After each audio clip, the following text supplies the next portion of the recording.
Have you ever stopped to wonder, was there a world before Adam? A civilization that once thrived, only to be erased by divine judgment? Could there be missing chapters in the story of creation, lost to time? Today, we are going through the journey of the ancient scriptures, mysterious verses, and thought-provoking theories that suggest an entire race existed before humanity as we know it. This might just be one of the many speculations that point to a forgotten past. So stay with me until the very end, because what you're about to hear may change everything. To unravel this mystery, we must start at the very beginning. Genesis 1:26-28.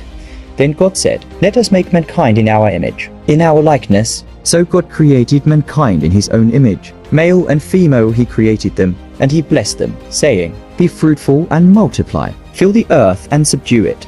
This passage tells us something fascinating. 1. Mankind was created simultaneously, male and female. 2.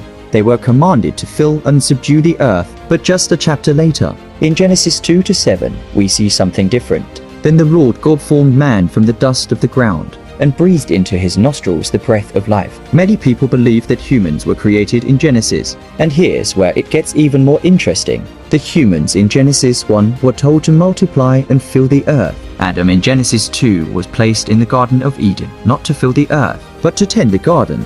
This distinction has led many to believe that Genesis 1 describes a general creation of mankind, while Genesis 2 focuses on a specific creation, Adam's formation in Eden. You see, after Cain killed his brother Abel, he was punished to wander the earth. In Genesis 4:13-17, Cain expresses a deep fear. "My punishment is more than I can bear. Whoever finds me will kill me." Who was he afraid of? If Adam and Eve were the only humans on earth at that time, then who were these others that Cain feared? And then, another mystery. Cain finds a wife and builds an entire city. Think about that. Not just a home, not just a village, a city.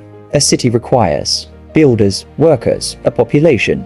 Who were they? Where did they come from? It seems clear that Cain was not alone. This brings us to the gap theory, a belief that between Genesis 1-1 and 1-2, something catastrophic happened. Maybe a previous civilization may have existed. It may have been destroyed. And maybe Genesis 1-2 is not the beginning of creation, but the aftermath of destruction. 1. And Adam is now being formed separately in Genesis 2. In Ezekiel 28 verses 12-17, it talks about Satan being blameless and was in the Garden of Eden, until wickedness was found in him, and so God drove him away from the garden. But to think about it, by the time Adam was in Eden, Satan had already fallen. Some believe that Lucifer's rebellion led to the destruction of an earlier world before Adam. The Bible tells us that this